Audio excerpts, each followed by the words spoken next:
Thank you very much for the applause. That sounded like if I was going to speak or to sing an opera or something. No? Like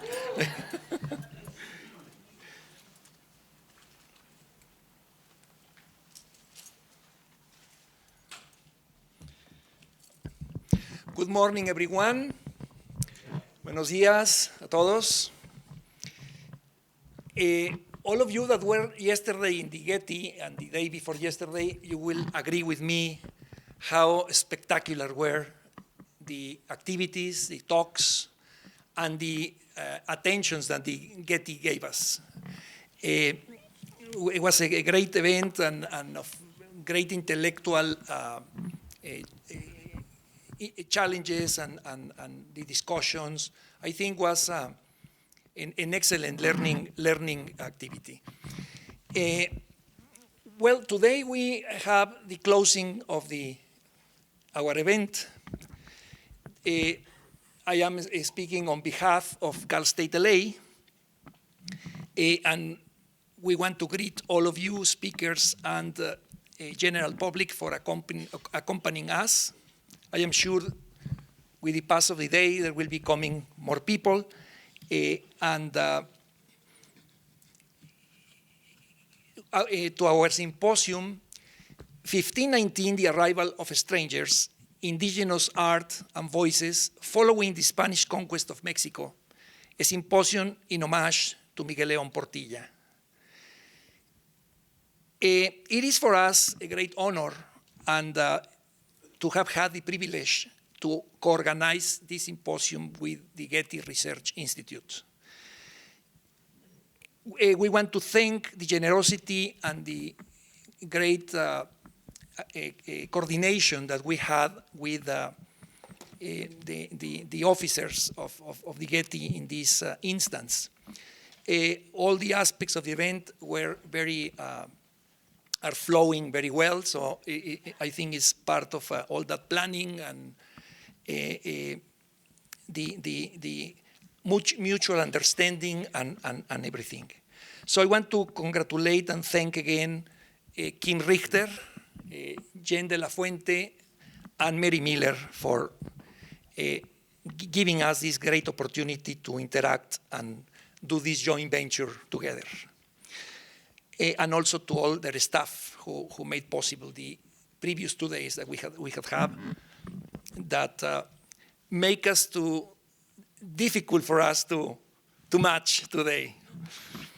I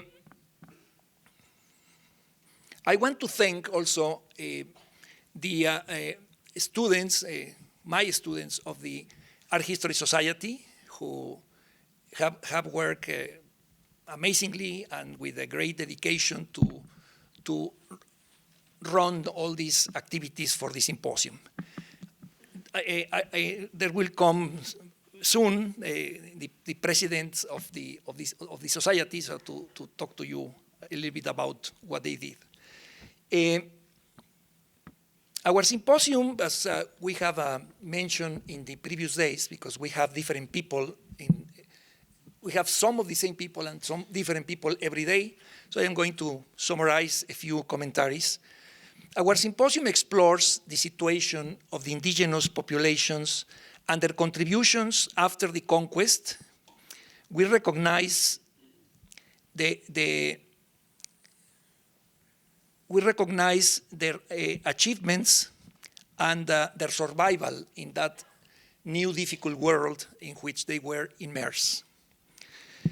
And the conquests have been studied from many different points of view for years, but I think we have coincided in this symposium to focus in the living spirit of the survivors of this tremendous confrontation of 1519, 1521, and we have followed the work that these survivals in very difficult conditions, as was presented in the last 2 days, no? In the moment of the plague of 1576, that they were finalizing the last draft to send to Spain, and the Tlaquilos, the writers, the indigenous writers, were seeing their fellows dying from the smallpox and everything, and they still trying to complete this work. So as I mentioned before, this work, the Florentine Codex and many of the other indigenous achievements have been miracles that have survived these difficult times. And I think that makes for us to appreciate tremendously this. At the same time, this symposium is a memorial and a tribute to the great Mexican scholar Miguel León-Portilla, who is recognized internationally as a great scholar, as one of the most prominent specialists on the language and cultures of pre-Columbian civilizations, and more specifically, the Aztecs, the Aztec world of central Mexico. With the publication of La Visión de los Vencidos, translated to English as Broken Spears, and in one occasion they translated like the Vision of the Vanquished, León-Portilla proposed a new form of historiography whose purpose was to show the story from the point of view of the conquered, rather than the traditional version of the conquerors. Then we want to welcome all of you to this closing day that will consist the first part of the day in the last lectures that we have programmed. During the breaks, we will be offering some snacks, and we have them in, some of you have already gone there, we have them in an annex room crossing the bridge that is in this direction. And we also are offering for you an exhibition of art made by our students and some local painters of the city of Los Angeles that have to do with the idea of the conquest and the Day of the Dead that is coming very soon. We have a special altar, and all that is an accompaniment to our symposium. At the end of the day, we will have a ceremony in honor to Don Miguel. As his family couldn't come, the daughter Marisa and the two grandsons were going to come here too, but all the circumstances that you all know of his untimely death complicated this. But they will be through a periscope watching the ceremony from there, from Mexico City. And in that way, we will have in spirit the family, and also I am sure Don Miguel will be with us as he has been the previous 2 days, and he will be with us spiritually for this closing. After that, well, for the event, I will call some persons to be here in the Presidium for the ceremony. And we are going also to give to Don Miguel the Tlamatini Award, that is an award that Cal State LA has been offering since 2009. And in this edition will be for Don Miguel. Baltasar Brito and Patrick Johansson, who were students of Don Miguel, they are going to come to get it from our Dean of Arts and Letters. And that will be the final. I will explain why we have called this, as I have done it. Many of you have been before here in other symposiums. I will explain also why we created this award and the meaning of this award. It was offered in posthumous to Tatiana Proskuriakov the first time in 2009. 2012 was Alfredo Lopez Austin who received it. 2013, Michael Coe, as you know, as Mary told us a couple of days ago, he also died within a week from Don Miguel. And they both were very good friends. So I am sure they are cheering us up in this event and are with us. In 2014, we gave it to Patricia and Walt. So many of you were speakers in some of those symposiums. 2015, we did a posthumous homage to Linda Schiele, that, as you will remember, a good portion of her students and her co-authors of her books were here and accompanied us, and was a very emotional event. 2017, we did the Tlamatini Award for Eduardo Matos Moctezuma, and now 2019 is for Don Miguel León-Portilla. So this is the history of this symposia that we hope we can continue doing in the long run.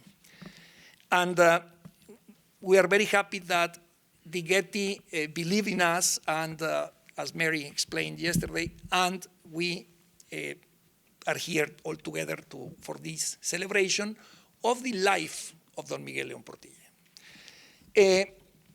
With this said, I am going to give I want to pass the microphone to Kim Richter, representing the Getty, our partner in this, in this endeavor, who is going to give you some words. Thank you.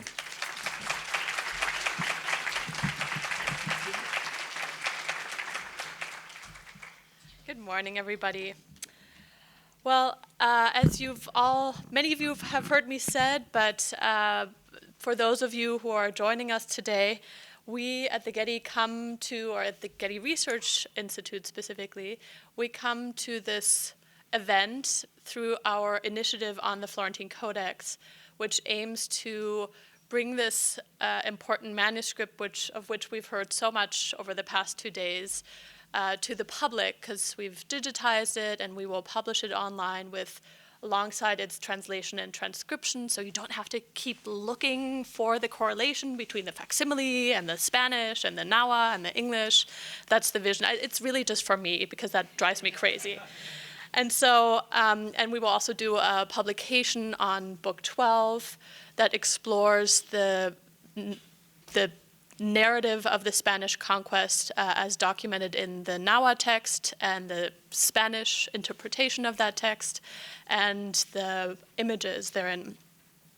So when Manuel approached us to do this event, we were like, well, we have also a symposium going on with a very similar content, so let's join forces. And I have to say, it's actually our privilege that we get to partner with you, because yours is the event that has been going on, as you said, for so many years. I've been a fan of this event and not a participant, but a dedicated audience member for many years, ever since I was a student. And I vividly remember in the first one where Manuel and his team that were exploring the making of the rubber ball were bouncing the rubber ball on stage, which was super exciting, if you remember that.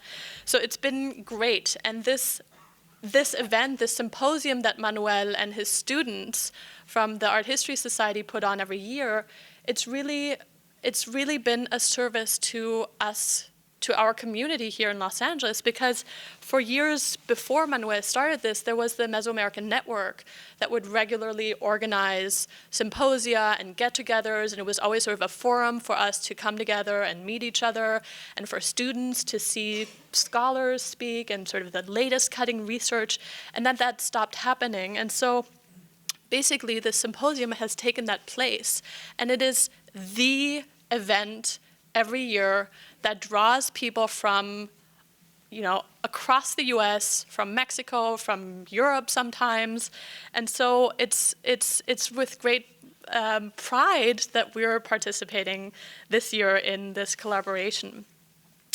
And I also want to recognize that, again, this participation of the students. So at the GRI, it was me and Jennifer de la Fuente, who's in our programming department, who organized did our part of the work. But here at Cal State LA, we're of course working with students.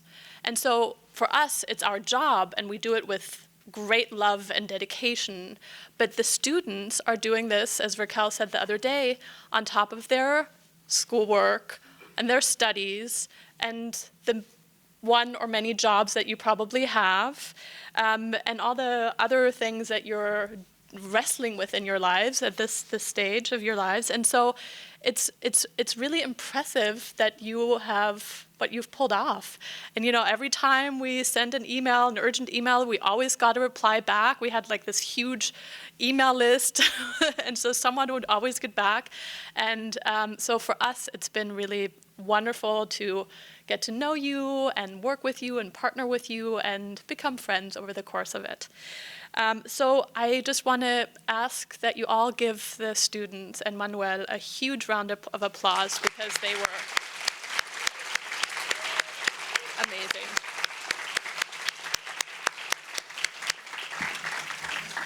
So I turn it over to Raquel.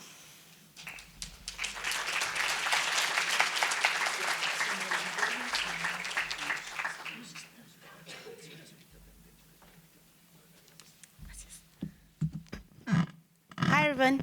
It's good to be back in East LA. Yeah, it took me 5 minutes to get here. First, my name is Raquel Rojas, and I'm the outgoing president of the Art History Society.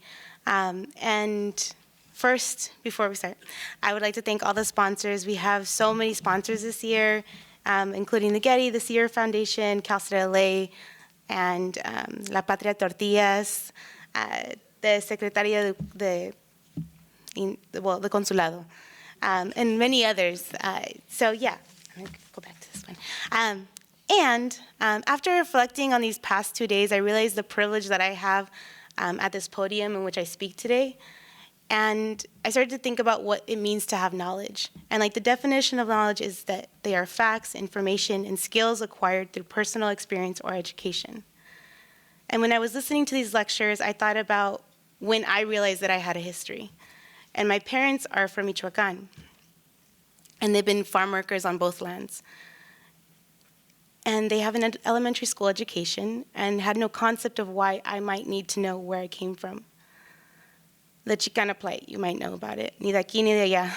So, I was sitting in Professor's class on muralism, and the image of My Dress Hangs There by Frida Kahlo came on. And I just started to feel as if I needed to cry.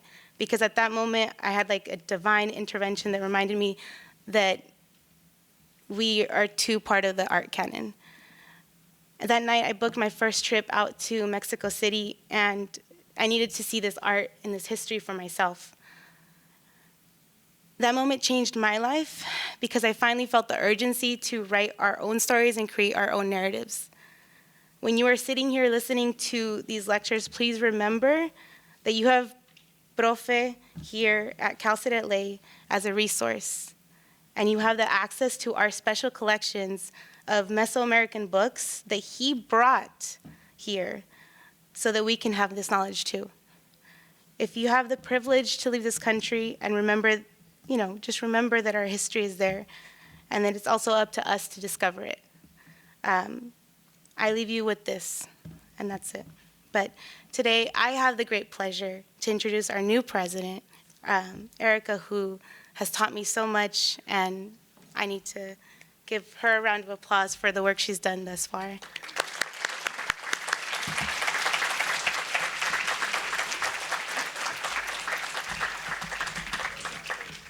Buenos días a todos. I'd like to start off by sharing a quote a wise man, also known as Profe, once told me. It goes, échale ganas y volarás muy alto. And after 9 months of echándole un chingo de ganas, here we are, volando alto con ustedes. I'd like to thank you all for joining us today on the culmination of our 3-day Mesoamerican Symposium in partnership with the Getty Research Institute. These past 2 days have evoked reflection on our duty as scholars and members of our community to think of the narratives we research and how we can actively choose to create spaces of inclusivity with those whose histories have been interpreted. This event is much more than a collaboration. It's about creating a much-needed space for the members of our community to have access to these resources and research of a history that directly relates to them. I'd like to end by thanking the genius minds behind the Getty Research Institute for this partnership. So thank you to Jen, Kim, and Mary for your support and your hard work. I'd like to thank the active members of the Art History Society. I'm sure a lot of them are outside working our tables, but if the ones who are here who are active members now can please stand up, we'd like to give you a round of applause. I think there's a couple of them.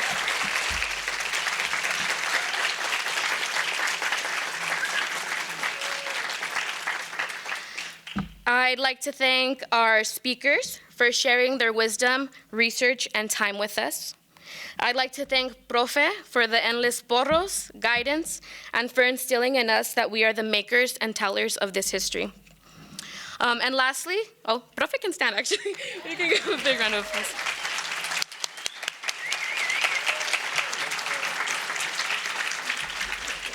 And lastly, I'd like to thank the 4 leading organizers of the Art History Society that I've not only had the pleasure of working with these past 9 months, but the last 4 years. So if April, Rocky, Vanessa, and Stephanie can please stand up.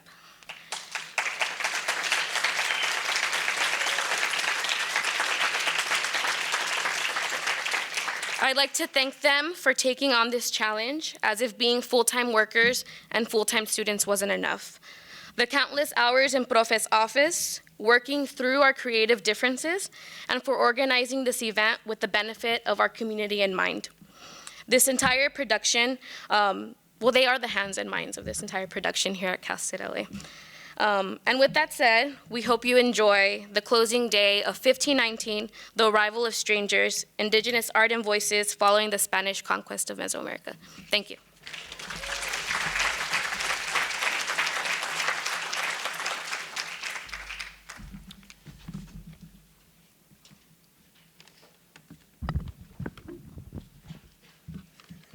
Buenos días. Our next speaker is Patrick Johansson. He is a doctor of literature at the Université de Paris. He is a researcher at the Institute of Historic Researches and professor of pre-Hispanic literatures at the School of Philosophy and Literatures of the National University of Mexico. His main lines of investigation are death in Nahuatl pre-Hispanic culture, the semiology of image in Nahuatl codices, and pre-Hispanic Nahuatl literature. Knowledge is power. Please join me in welcoming Dr. Patrick Johansson to present The Conquest of Mexico in Nahuatl Codices, 1519 to 1521. Thank you.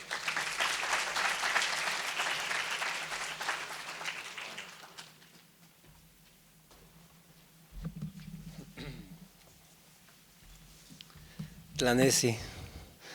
Achtonik pewa ni tlachtosi techpa in Caxtlantlaca, Mexico itepehualis, itech in tlachcuilol tlamoxtin, niknekiskia, nikin tlaxtocamachilis, nokniutzin, Manuel Aguilar, Kim Richter, Mary Miller, de la Fuente, Jennifer de la Fuente, y Pampa o Kitlalihke in Nechikolistli in Ashkan Tiastok.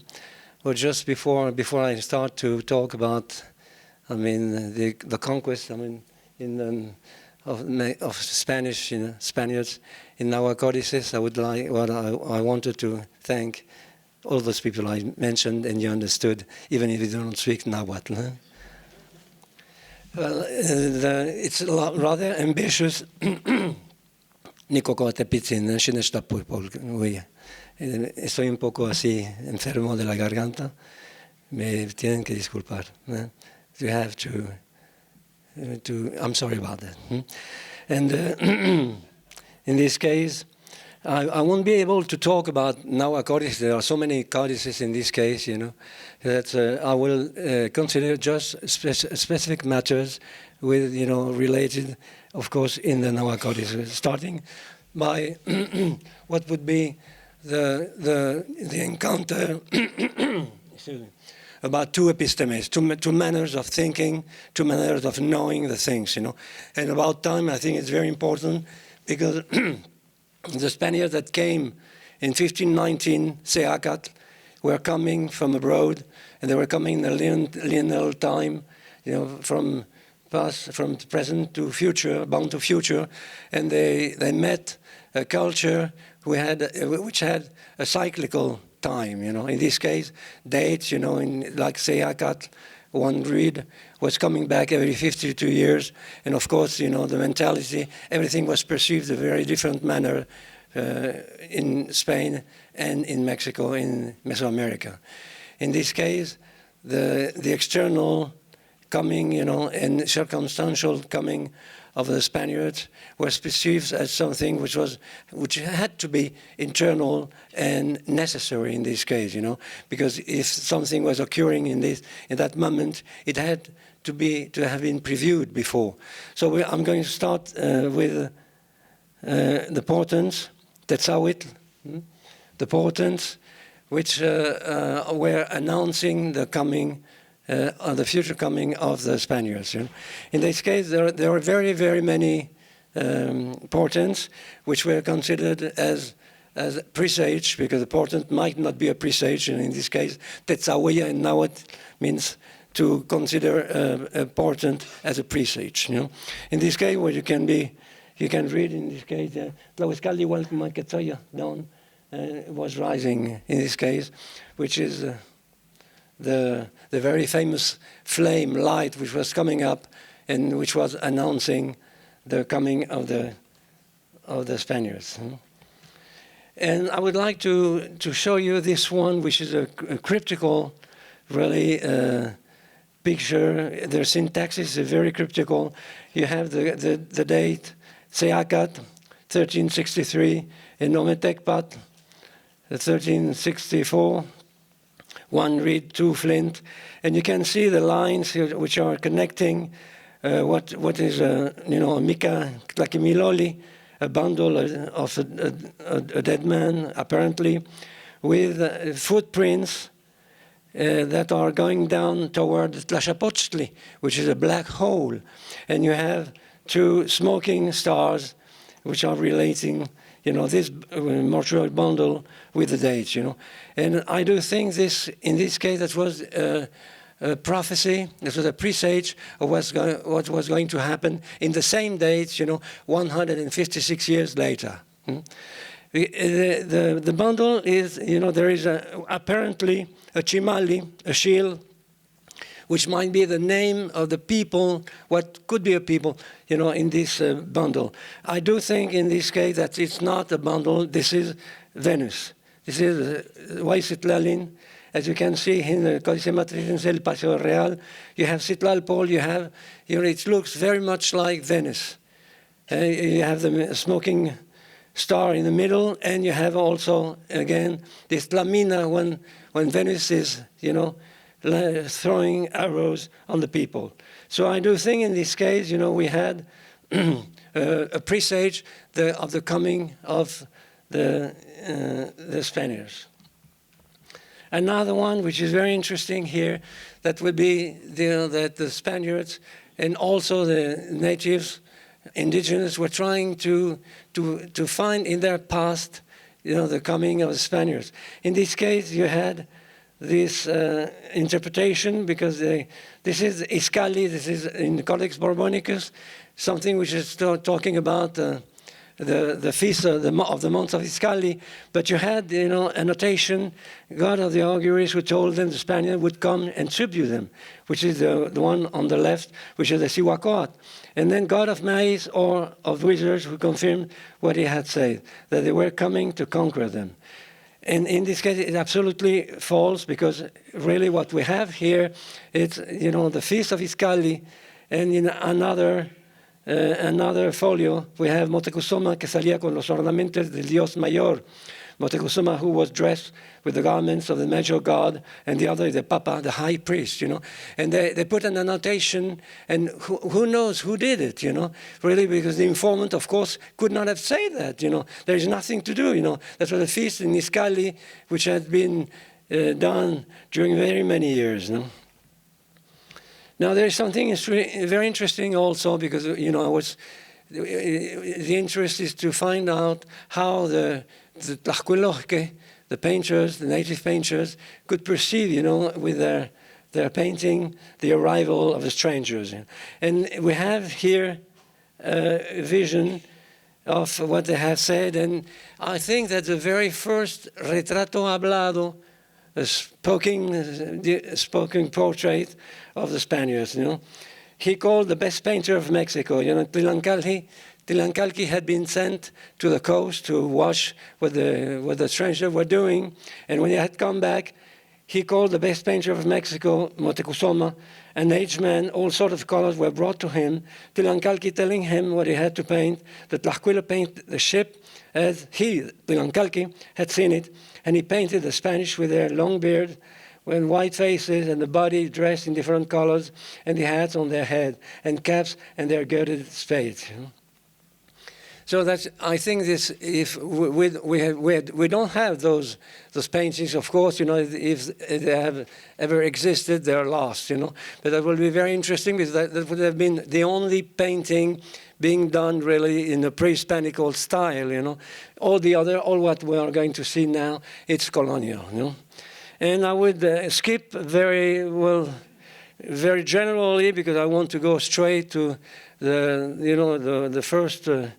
The Codex Vaticano A, and here you have the first image of the Codex Florentino. What you have in the right, in this part, you have the Malinche, Malinzin, who is not the Malinche, Malinzin, who is talking and translating between a Spaniard that might be Cortés, and a native, And in this case, we have, Diego de Godoy, who is writing the first notarial script on the foundation of the municipality of La Villa Rica de la Veracruz. In this case, April 21st. Here we have, the only allusion is this part. You can see that in this case, that was the end of Moctezuma, and you have the dates here, 1st, 2nd, and 3rd, of Se Acat, Ometecpat, Eyicali, with the end, it's 1519, 1520, and 1521. The end, that's the allusion to the end of the empire of Moctezuma, who is here in this case. We have here the Codex Aubin with something which is wrong in this. Nikan Mikiko in Moctezuma, Trinipan, Iquagarcico in Marquez. And of course, Moctezuma didn't die when the Marquess was coming, because he died the next year in 1520. So we have a document which is, in this case, giving the wrong information. Well, here this one is very common. It's very well known, Codex Mexicanus, with the Cortés here offering shoes and necklaces to Pinot, who is in front of him. Well, there you have the version of Tlaxcala, in this case too. The Cholula, what you have first, that the Christian part, with Cortés, who looks like really a good guy. And the others too, you have here Jerónimo de Aguilar and Malinzin, and the lords of Tlaxcala. And here the other face, that's the massacre of Chololan, in this case, in the Lienzo de Tlaxcala. Here the Tira de Tepechpan annals, and you can see here Cortés in front of what, could have been Moctezuma. Here you have in 1541, you have the vice king, Don Antonio de Mendoza. Here you have Atenamastle, the Kashkan, and the death of Pedro de Alvarado, Tonatiuh in this case. And you can see that they start to have another kind of writing, And there is, I think the alphabetical spirit was beginning to cover all the Mexican culture. And we have, for example, in this case, the anthroponym of Mendoza, which is Metla, Maguey, and Tusa, a mole. Metusa, which is Mendoza. After, well, something very funny, you know, the Mexican Tenochca warriors on their way to Florida, they are dressed like Spaniards, you know, in this case. Códice Osuna. The same here, in this case, you have Códice Azcatitlan. It was supposed, the page, the next page on the right is a blank page, you know, there's nothing. And here we have the same as the one of Durand that we're going to see next slide. And you have, you know, he stepped down from his horse, and Malintzin here is translating, which is exactly what was going to be the dialogue. You know. The dialogue between Malintzin, Doña Marina, and both Cortés and Moctezuma. I would like to say that yesterday they were talking very much about La Malinche. Well, La Malinche, Malinche was Cortés. It was not Malintzin. And Moctezuma, when he referred to Cortés, was saying Malinche because it was Malintzine. In Nahuatl, the morpheme e is a possessive. It means the owner of Malintzin. Malintzine, and then Malince, which is the same. Malince, and from Malince to Malinche, that was, you know, the change, the phonetical change. But Malinche is Cortés, no, and not Malintzin.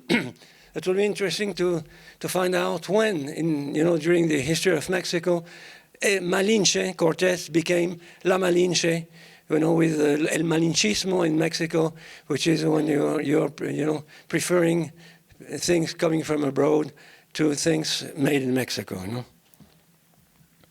And here we have something interesting. I mean, the dialogue for me was the last battle that Moctezuma had done.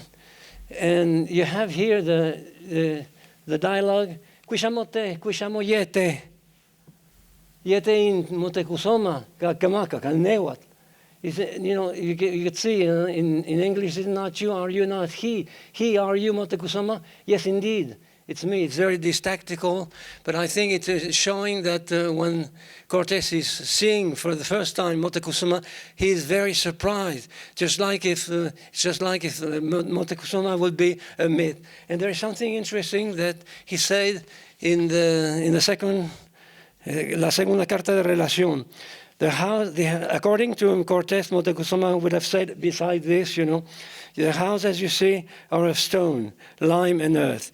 And then he lifted up his garments and showed me his body, saying, you see me here? I am of flesh and bone, like you, and like everyone else, and I am mortal and palpable. Grasping with his hands his arms and his body, he said, see how they have lied to you.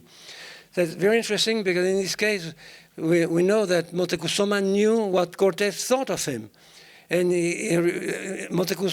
Cortés thought really Moctezuma was, you know, somebody just like a myth, you know, in this case, you know. And I think it's very interesting also to see, you know, the Kakemaka Kanewat and you know, ponderous affirmation, yes, I am, you know. And the difference of the reaction of Cortés, who is really surprised, or what do you say? In this case, you can't read in English, but I'm going to say it in Nahuatl. Tomashitiko, Hitech, Tomapachulico in Mazín, in Motepetz in Meshko. Oipan Tomoetitico in Motepetlatzin, in Moekpalzin, Oachitzinka, Mitson no Pielili, in Omison la Pielili. You can see in this case that is a very courteous a way of receiving, and really in this case, apparently Moctezuma is handling his kingdom to Cortés, you know. And I think, I'm sure, you know, he could not have said this way. And of course, Malintzin didn't speak Spanish in this case, sufficiently to be able to translate this way, you know. So I think we are, you know, facing something which has been written after, rewritten in different terms. And I come to the point which is the most interesting part of what I'm going to say. It's the Vaticano A, where you can see, in this case, in the year one reed and 2 flint, and what's going on. And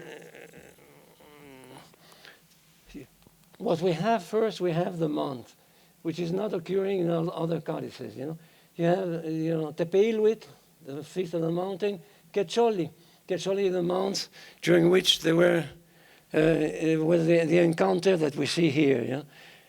Here you have Panquetzalistli, and you have the Nemontemi, and you have Atemostli. It's very interesting because usually in general, we consider Atcahualo or Coahuitlegua as the first month of the year. In this case, Atemostli was the first month of the year, which is corroborating something an hypothesis I have, that the months were different every 4 years. The first month of the 18 months of the series were changing. And you have Toshkat, in this case, you have here Atemostli, Titit, Iskali, Atcahualo, Tlacaxipehualistli, Tosostontli, Hueytosostli, Toshkat, which is the massacre here. Toshkat and Etzalcoalistli, Tecoiluitontli, when Moctezuma died, and Hueytecoiluitl. And analyzing a little bit more this part,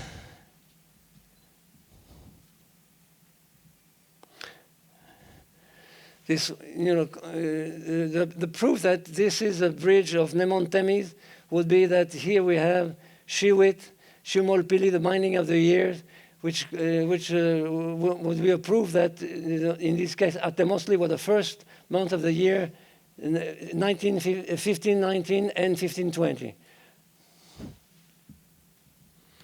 And here we have the map of calendar of Aetia, and we have Panquetzalistli, and here we have the Nemontemi, the days, the unfortunate days between at the end of the year. And Atemostli, the first of the next series. And now analyzing this scene in Seacat.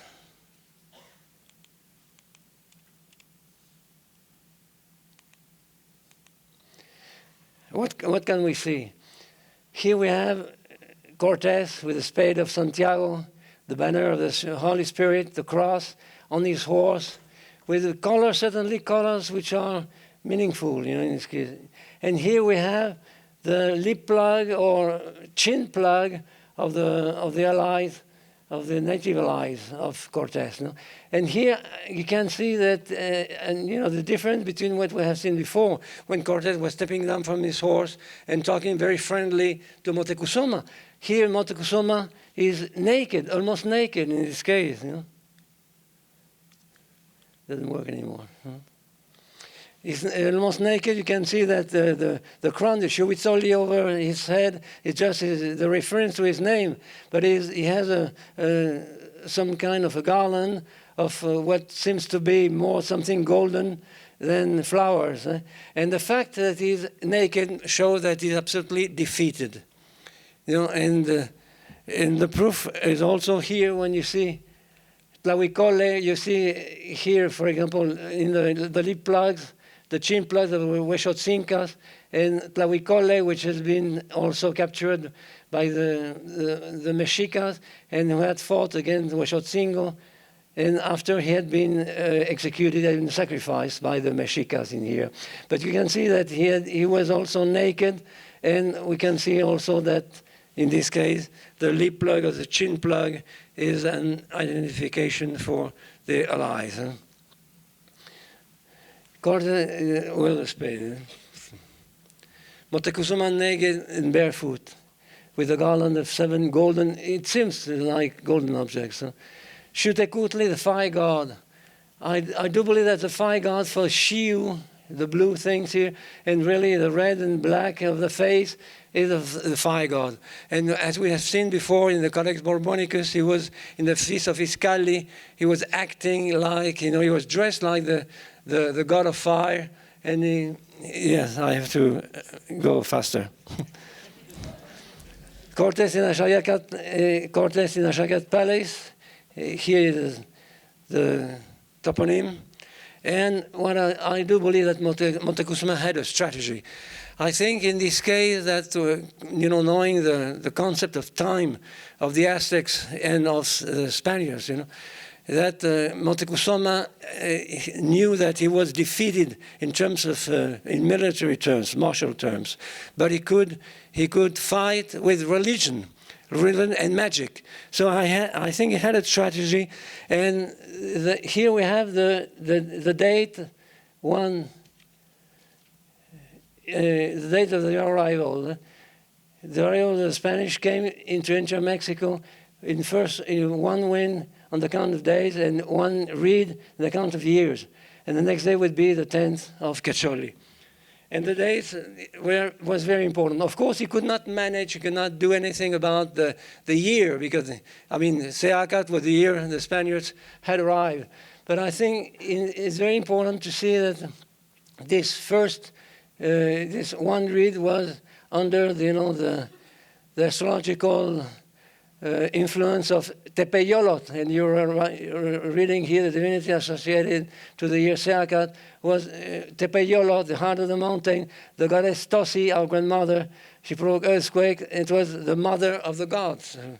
And I think that's very important. Quecholi was the month, and this was the corresponding week of 13 days of the Tonalpohualli, one Ejecat. And in this case, it was an apparently evil date, and they made sacrificial offering to Quetzalcoatl, which was the wind, the whirlwind. And this is the point which is very important. Moctezuma arrived at a place called Tosititlan, which was near the first cross that was on the causeway at the exit of Mexico. He had his people stop and wait for the arrival of the Marquis. Tosititlan, very important. He put a string of roses around his neck and a garland of roses on his head. And hand in hand, both went to the temple of the goddess Tosi, which was there on the road where the powerful king and the Marquis sat on chairs that had been prepared for them. And I do believe that it was not, it was on purpose that he had stopped close to the Tosititlan. No? And what you have, the Seacat, this is the codex of the Lienzo de Tlaxcala.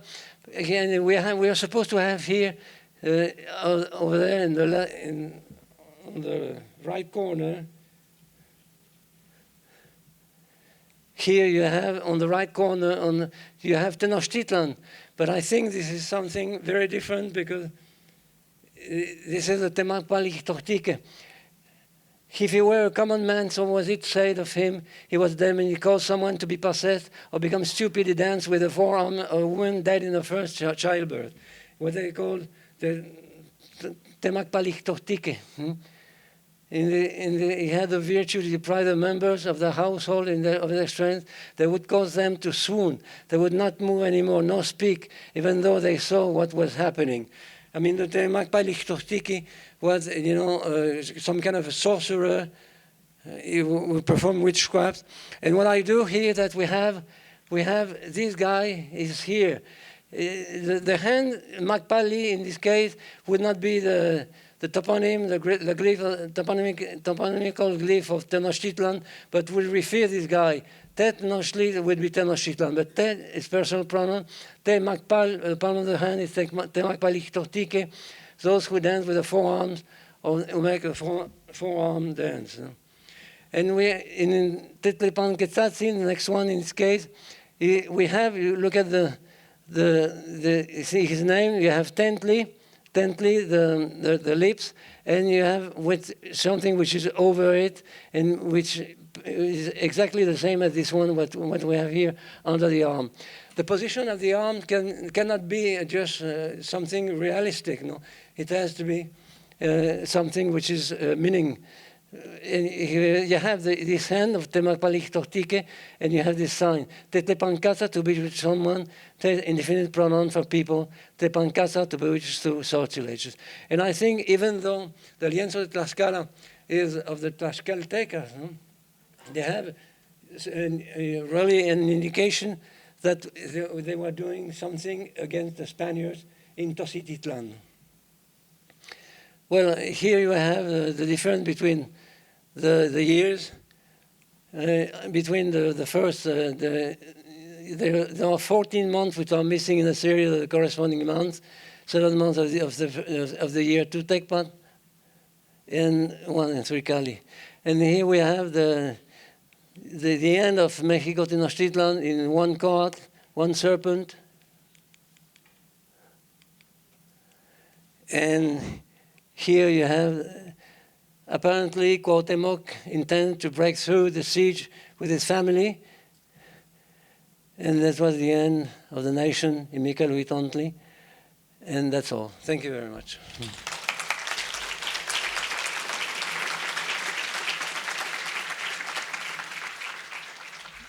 So our next speaker today is Oscar Mazín. He obtained his master's degree at El Colegio de Michoacán in 1985. He completed his doctorate in history at the École des Hautes Études en Sciences Sociales of Paris in 1994. His research focuses on the comparative study of the church and society in the Spanish Empire and New Spain, 16th to 18th centuries. At present, he is a researcher at the Center for Historical Studies at El Colegio de México. Please join me in welcoming Dr. Oscar Mazín to present Christianization of New Spain in the context of the Spanish Indies.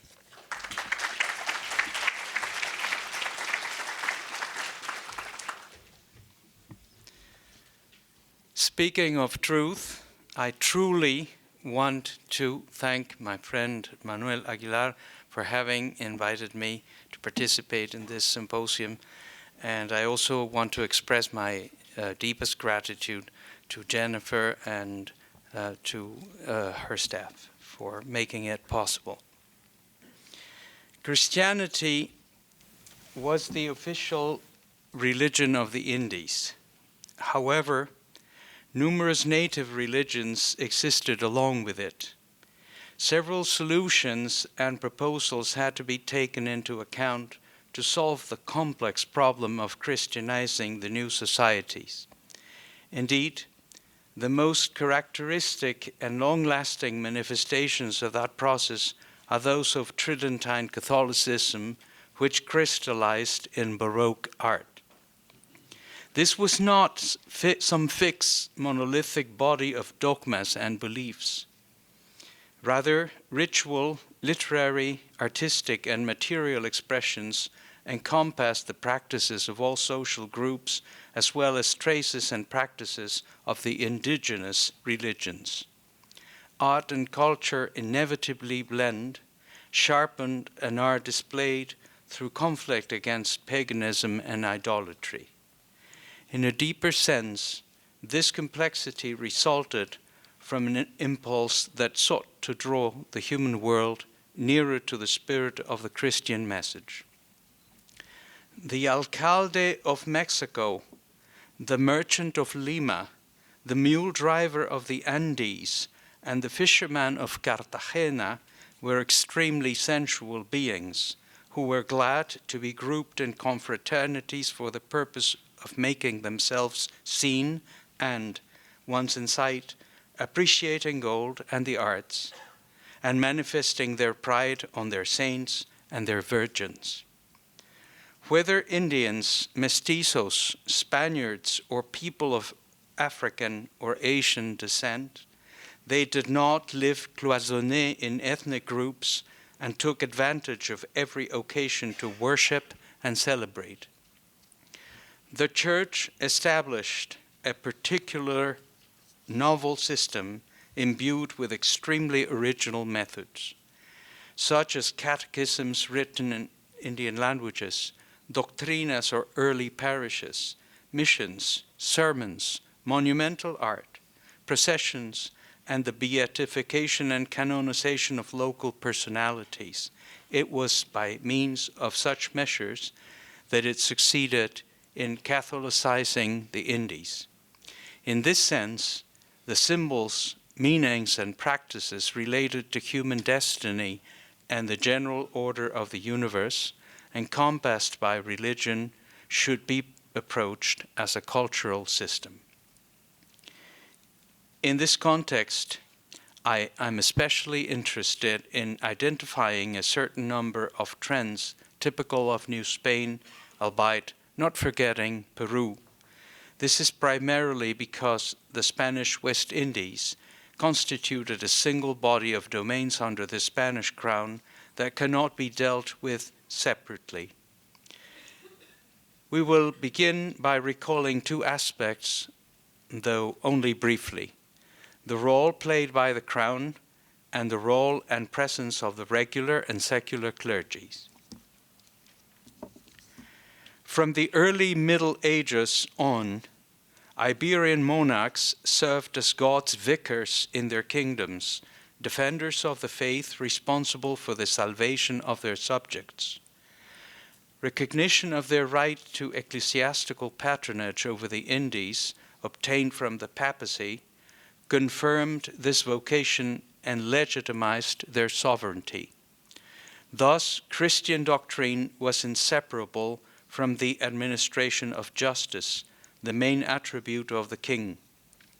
This was the basis of the rights which placed the Indians within a precise judicial framework. Given that Christianity was fundamental for the organization of public life, it derived all of its meaning from the law. The church thus blended into the complete social body. Despite the privileges granted by popes to the mendicant orders, that is Franciscans, Dominicans, Augustinians, for the Christianization of the recently conquered lands, in no way did the church constitute an authority autonomous from royal power. The actions of those religious orders followed close upon the heels of the conquest itself. The mendicants made a show of their protection of the Indians and administered the first parishes, while the conventual dioceses that were also established in early times, the first one being that of Tlaxcala, exercised practically no authority over them, especially in New Spain. Thus, two systems of ecclesiastical administration functioned in a parallel way on the basis of their respective pastoral practices and attitudes towards the autochthonous peoples. The analysis of the cultural system encompassed by religion also relates, therefore, to the distribution of power in the social body. The friars conceived of the church in utopian terms inspired by early Christendom, while the secular clergy understood it rather more in terms of continuity with the Iberian Peninsula and the goal of consolidating kingdoms in the Indies similar to those of Spain. Grosso modo, the project of the regular clergy predominated up to the decade of 1640, especially in New Spain, giving the church of the first century of Spanish rule a highly original character. With respect to the bishops, they inherited an ancient tradition that established them as counselors to the king in matters concerning the preservation of the faith and the administration of justice. One direct consequence of this situation was that it led to competition and not only between prelates and the regular clergy, but also between the former and the viceroys. The gradual consolidation of the diocesan organization was accomplished particularly through councils convoked by bishops for the purpose of unifying the liturgy and the methods of Christianization. Though the Jesuits arrived earlier in Brazil, 1549, the Society or Company of Jesus and the Holy Inquisition made their appearance in both New Spain and Peru in the early 1570s. The Jesuits are regular clergy, though not mendicants. As a modern religious order, they enjoy the freedom of the diocesan clergy, but are subject to a rule of communal life characterized by a very strict sense of authority. The Society of Jesus took part in Christianization by educating the Spanish and indigenous elites and establishing an important missionary network among the most isolated native populations. The tribunal of the Inquisition had no jurisdiction over the Indians, as its role consisted in ensuring the orthodoxy of the numerous religious expressions pertaining to the multiracial society of Spanish America. Up to about 1570, an essential synthesis of the faith was transmitted in both New Spain and Peru. It was characterized by a certain fluidity between the pre-Hispanic past and Christianity. The friars sought the collaboration of the Indian nobility, for example, in the valleys of Tlaxcala, Puebla, and Oaxaca. The Indians were receptive of certain mythological parallelisms, and specific elements of Christian discourses influenced their vision of history, for instance.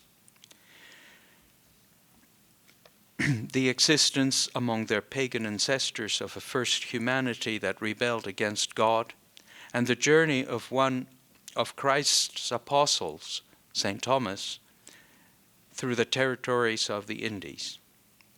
This initial period was marked by multiple and even contradictory hesitations and quests polarized between the mendicant orders and an early desire to control and unify, promoted by certain bishops concerned about lax morals. The sacraments then accessible to the Indians were baptism, marriage, and confession. Christianization and Hispanization were simultaneous phenomena. Certain ritual forms, or better, gestures, or of native reverence were preserved, though their meaning was altered by the introduction of Spanish rituals. This was the case of dances adopted from Seville rite and introduced into churches as a privileged means of forming a new culture. It was also the case of certain chants in the vernacular that were typical of Spanish ceremonialism, but also incorporated chants in native languages into Catholic processions and ceremonies. The Second Councils of Mexico, 1565, and Lima, 1567, with little more than an apparent alignment with the decrees of the General Council of Trent, as the experience of the initial evangelization was still very much present. Nevertheless, the bishops already reviewed the pre-Hispanic past as a period devoted to idolatry. Detractors were wary of the transformations which, up until then, had produced a superstitious form of Catholicism and thus preached the destruction of pagan idols and temples. From the 1570s onwards, the native population suffered a dramatic decrease and witnessed the creation of new government instances such as the Cabildo and the strengthening of royal authority. A new indigenous history was created, especially in Peru, one that sought to demonstrate the tyranny and despotism of the old chiefs. The bishops' initiatives towards ritual unification and a reorientation of evangelization were accentuated at the time of the arrival of the Jesuits, whose participation in the local debate proved essential. The Third Councils of Lima and Mexico, by the 1580s, in contrast, represented a rupture, as they broke with the fluidity that had been passed down from earlier times. Henceforth, eternal salvation would no longer be attainable through an implicit faith and natural morality. Instead, free will and the recognition of personal faults were brought to the forefront. Sermons helped to encourage introspection, memory, and denunciation of sin, which actually took on the form of a living being represented in numerous printed engravings that enjoyed wide circulation. In addition, they exalted the accountable and animated nature of sin. Manuals for priests that brought together the sacraments, doctrine, catechism, and chants, but especially the penitential rites that gave capital importance to the next world, also circulated. All of this presupposed a series of prescriptions that reorganized ancestor cults. After death, human life is prolonged by means that carry into effect the dogma of the three churches, militant, purgative, and triumphant, whose bonds are extremely fluid. Altars generally devoted to the Virgin concentrated the activities of the cult of the souls in purgatory, through which the living act upon the destiny of their ancestors, while at the same time the latter intercede for them. The ties of a coexistence among the three main groups of Spanish-American society, Indians, Spaniards, and African descendants, seem to explain the resulting proliferation of the confraternities of souls after 1650, which were third in terms of importance after those of the Holy Sacrament and the Virgin. The obligation to confess and take communion at Easter, known by the term annual precept, constituted a means by which the Church exerted efficient control over the construction and reconstruction of shifting ethnic frontiers. Indians of different origin inhabiting large cities often left their neighborhoods to mingle with other groups. Thus, when the doctrinaire clergy spread out to look for their parishioners in the Spanish area of Mexico City, in order to return them to their parcialidades, some Indians passed as mestizos and thereby affirmed their belonging to the diocesan circumscription of the cathedral itself and not to the regular clergy. The authorities combated such violations of the established limits, but in reality, passing oneself off as a mestizo was just the first step towards claiming to be Spanish, which meant being exempt from paying tribute to the monarch. The degree of Christianization, a phenomenon that is extremely difficult to measure, depended largely on local circumstances, the amount of pressure brought to bear on villages, the vigilance of families and individual choice. The location of the church building itself and the time of Mass demanded an elementary piety. The first Christian images made their appearance in family sanctuaries beside ancient objects that priests classified as idols.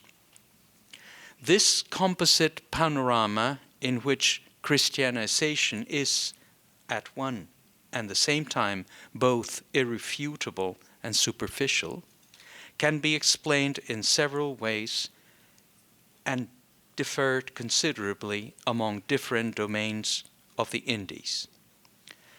Like the Spanish domination from which it seemed inseparable, Christianity gave rise to few movements of repudiation in central New Spain. The rallying of the elites to the King of Spain and the faith was widely responsible for this. Voices lifted to denounce the presence of idolatry were inarticulate. The subsistence of old beliefs and the absence of a thoroughly unified Indian language made central New Spain a testing ground for practices that largely escaped any unified control. Towards 1650, opposition between the church and the Indians no longer existed, and there was but one hybrid, extremely original religion that had drawn from several traditions. The mendicant orders achieved considerable strength and even came to overshadow the secular clergy. However, the autonomy of jurisdiction they enjoyed became ever more anomalous in the context of the Counter-Reformation Church. Steeped in their supremacy, once ratified by the Council of Trent, the bishops strove to pare down the privileges of the mendicants. A new trend began to predominate as the secular clergy encouraged the spread of large-scale devotions common to different sectors of the population, in part in an effort to break the spiritual hegemony of the religious orders. These devotions were inspired by Spanish cults and based on prodigious local images worshipped in sanctuaries consecrated to both Christ and the Virgin. The construction of an Orthodox Catholicism succeeded in establishing its principal definitions around 1650. Henceforth, ecclesiastical authorities oriented their activities towards containing the effects of permanent social transformations, that is to say, preventing Catholic manifestations from becoming idolatrous and pre-Hispanic beliefs from adopting shades of Christianity. The bishops and councils created the image of the idolatrous Indian, but also that of the converted and sincere Indian devotee. They did so by taking up local accounts of ancient miraculous manifestations of faith in which the indigenous presence proved essential. The later official sanction confirmed this devotion. The apparitions of the Virgin Mary to the Indian Juan Diego in Mexico in 1531, which he himself described to the bishop, were first judged as unworthy of credit. It was only after Juan Diego revealed the image of Mary, miraculously imprinted on his homespun tunic, that the history of the most important Marian devotion in Spanish America began. It is an image of the Virgin with native features known by the name Guadalupe. It was at first an autochthonous cult that was mainly promoted by the secular clergy. Her cult did not become generalized until after 1650. A century later, in 1746, Guadalupe was proclaimed patroness of New Spain by all of the clergy, while the Holy See officially recognized her in 1754. Juan Diego was finally canonized by Pope John Paul II in 2002. The history of miracles in the Indies parallels that of sainthood. If it is true that the number of cases of virtuous Indians multiplied after 1630, other groups within the multi-ethnic society contributed just as much as the natives to making cities like Lima a monastery city and a unique shrine. Ancient testimonies, such as that of the martyr friar Felipe de Jesus, a Mexican Franciscan who met his death in Japan back in 1597, reinforced belief in the Apostle Thomas, who had sprinkled the territories with sanctity during his mythical journey through the Indies. A young Creole, Rosa de Lima, beatified in 1668, was the object of a cult that spread rapidly among the ethnic groups and throughout the most distant provinces of the Indies. Thus, the exaltation of saintliness blended into the representations of history and became a privileged ingredient of local patriotism.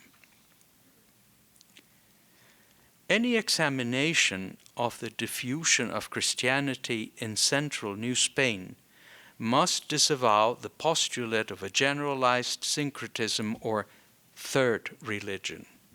The duty of the clergy was to convert people to Christianity and not to implant Christianity by multiplying compromises with the beliefs and rites of pre-Hispanic peoples. In contrast with Peru, where there were unified control campaigns that extirpated idolatries, voices lifted in New Spain to denounce the presence of idolatry were inarticulate. Inspired by the more ancient marvelous images of Europe, the first miraculous effigy with which Mexico, that is, the first in relation to the legendary date of its apparition in 1531, was endowed was that of the Virgin of Guadalupe, an image, quote, not crafted by the hand of man, end of quote. It is then in the Marian cult and not on that of the saints as in Peru, where we encounter the greatest originality of Mexican Catholicism. Comparative history has never been more helpful for studying the West Indies or Iberian America as a single body of domains under the Spanish crown. Thank you very much.